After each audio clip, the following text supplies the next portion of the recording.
केवल मात्र मेरा इतना विश्राम है। सामान्य से सामान्य भोजन करता हूं, मेरे पास भोजन चाहे जिस प्रकार का करना चाहूं उपलब्ध है, मगर सादा से सादा भोजन करता हूं।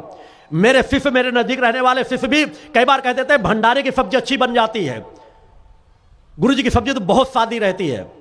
मैं सामान्य सा भोजन करता हूं। आपसे कहता हूं, सादा जीवन उच्च विचार सीखो। जितना शुद्ध सात्विक भोजन करोगे, आपकी चेतना शक्ति उतनी प्रभावक होगी। शरीर को किन तत्वों की जरूरत है उस पर ध्यान दो।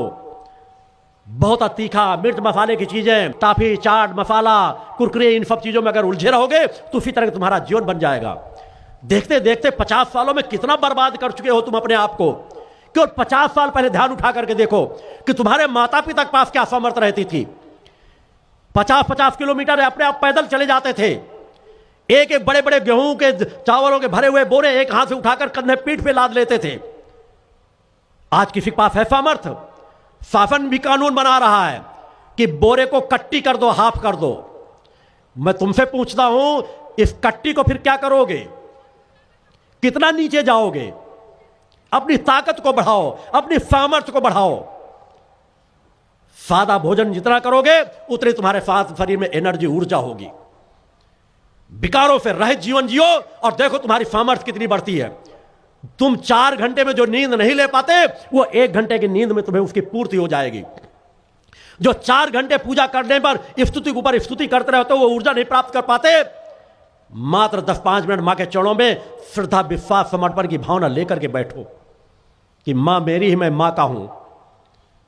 मां, मुझे जितने ज्ञान प्राप्त होता जा रहा, मैं अवगुणों से दूर होता जा रहा हूं, मुझे और ज्ञान कराओ। एक भूख इस चीज की ना हो कि मां मुझे और कृपा दे दो, मां मुझे और आशीर्वाद दे दो। जब बैठो तो नित्य प्रार्थना करो कि मां मुझे ज्ञान कराओ कि मुझे और कौन अपराध हो रहा है, किन अपराधों में किस प्रकार अंकुश लगाऊं, मुझसे कौन सी गलतियां हो रही, मैं उनसे कैसे सुधार करूं कि मैं आपका अपना बन सकूं, मैं आपको अपना बना सकूं या न बना सकूं, मगर आप मुझे अपना बना ले, मुझे वह मार्ग दिखाओ।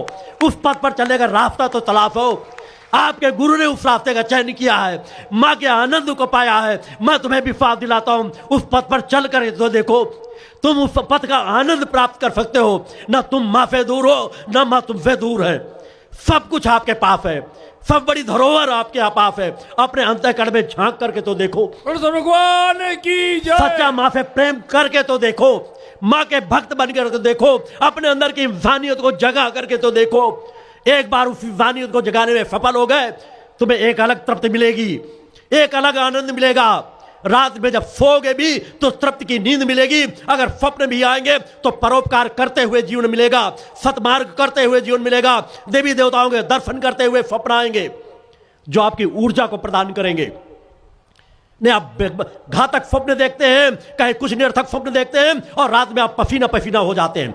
दिन में भी तनाव, रात में भी तनाव। इस तनाव से कब तक बचाओगे अपने मन मस्तिष्क को? आज छोटे छोटे बच्चे कह रहे हैं हमारा सर दर्द कर रहा है, हमें तनाव पैदा हो रहा है। इस तनाव से बचना है तो अपने आप को विकार मुक्त करो, मां के सच्चे भक्त बनो, निष्ठा विश्वास से समर्पण के साथ। और फिर भी कहीं ना कहीं आप परेशान हो, अपने आप को नहीं सुधार कर पा रहे हो, तो पंच ज्योत शक्ति सिद्धाश्रम में आकर कुछ क्षण गुजारो।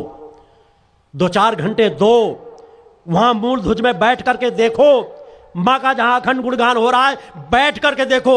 मैं तुम्हें विश्वास दिलाता हूं कि जो बड़े बड़े मंदिरों में जाकर बैठने से शांति नहीं मिलेगी, वो वहां अभी जहां मंदिर का निर्माण भी पूरा नहीं हुआ, वहां पर बैठने से तुम्हें शांति की प्राप्ति होगी, तुम्हारे जीवनों में परिवर्तन आएगा। अगर देखना, परीक्षण करके देखो, लोग अपने घर के एक व्यक्ति को शराब नहीं छुड़वा पाते, वहां दर्जनों दर्जनों लोग, झुंड के झुंड। आज जो शराबियों का ग्रुप बना रहता है,